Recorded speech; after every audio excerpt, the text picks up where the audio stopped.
খ্রিস্টম প্রতিষ্ঠা বার্ষিকী উপলক্ষে ছাগলনাইয়া উপজেলা ও পৌর কলেজ কর্তৃক আয়োজিত আজকের এই প্রতিষ্ঠা বার্ষিকী র্যালিতে সবাইকে পান্ডালা শুভেচ্ছা সম্মানিত উপস্থিতি। আমরা এই ফ্যাসিস্ট সরকারের আমলে মন খুলে ছাত্র দলের প্রতিষ্ঠা বার্ষিকী পালন করতে পারিনি।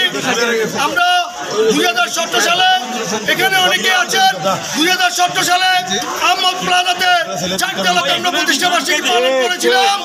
2017 সালের পর থেকে আমাদেরকে ফ্যাসিস্ট সরকারের গুন্ডা বাহিনীরা প্রতিষ্ঠা বার্ষিকী মন খুলে পালন করতে দেয়নি। এই 2024 সালের আন্দোলনের পরে খুনিয়াসীরা পতন হওয়ার পরে এই 2025-এ এই প্রথম আমরা বাংলাদেশের ছাগলনাইয়া উপজেলার মাটিতে উন্মুক্ত পরিসরে প্রতিষ্ঠা বার্ষিকী পালন করতেছি।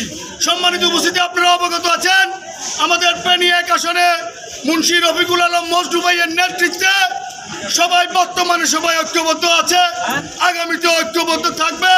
ঐক্যবদ্ধ থেকে মুন্সি রফিকুল আলম মজনু ভাইয়ের হাতকে আরো শক্তিশালী করবে।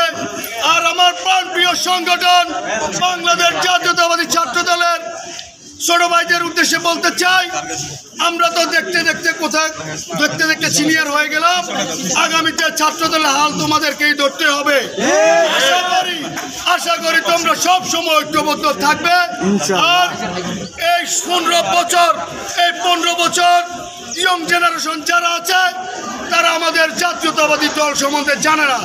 তোমাদের প্রতি অনুরোধ, ছোট ভাই যারা আছে সবার কাছে জাতীয়তাবাদী দলের ইতিহাস তুলে ধরবে, সবাইকে ছাত্র দলের জন্য আগ্রহ সৃষ্টি করবে। এই বলে আমি আমার বক্তব্য শেষ করছি। বাংলাদেশ জিন্দাবাদ, মজনু ভাই জিন্দাবাদ, জিন্দাবাদ।